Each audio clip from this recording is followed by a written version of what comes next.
हरे कृष्णा। आइए सुनते हैं वरुथिनी एकादशी की व्रत कथा। महाराज युधिष्ठिर ने भगवान श्री कृष्ण से कहा, हे प्रभु, वैशाख माह के कृष्ण पक्ष की एकादशी का क्या नाम है तथा इसका क्या विधान है और इसे करने से किस फल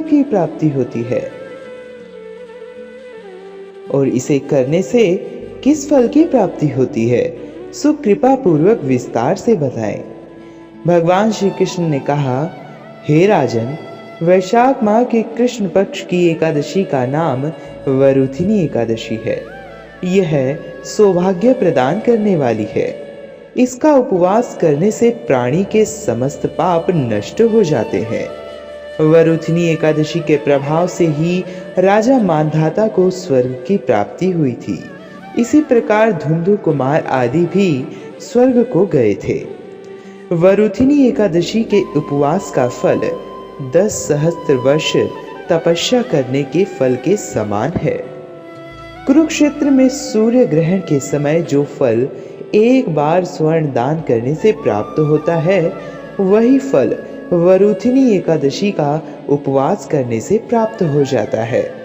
हे राजन, इस एकादशी का उपवास करने से मनुष्य को इस लोक में सुख और परलोक में मुक्ति प्राप्त होती है। शास्त्रों में कहा गया है कि घोड़े के दान से हाथी का दान श्रेष्ठ है और हाथी के दान से भूमि का दान श्रेष्ठ है। इनमें से सबसे श्रेष्ठ तिलों का दान है और तिलों के दान से भी श्रेष्ठ स्वर्ण का दान और स्वर्ण के दान से श्रेष्ठ अन्न का दान। संसार में अन्न दान से श्रेष्ठ कोई भी दान नहीं है। अन्न दान से पितृ, देवता, मनुष्य आदि सब तृप्त हो जाते हैं। कन्यादान को शास्त्रों में अन्न दान के समान माना गया है। वरुथिनी एकादशी के व्रत से अन्न दान तथा कन्यादान दोनों श्रेष्ठ दानों का फल मिलता है। जो मनुष्य लालचवश कन्या का धन ले लेते हैं या आलस्य और काम चोरी के कारण कन्या के धन का भक्षण करते हैं, वे प्रलय के अंत तक नरक भोगते रहते हैं या उनको अगले जन्म में बिलाव योनि में जाना पड़ता है। जो प्राणी प्रेम से तथा यज्ञ सहित कन्यादान करते हैं, उनके पुण्य को चित्रगुप्त भी लिखने में असमर्थ हो जाते हैं।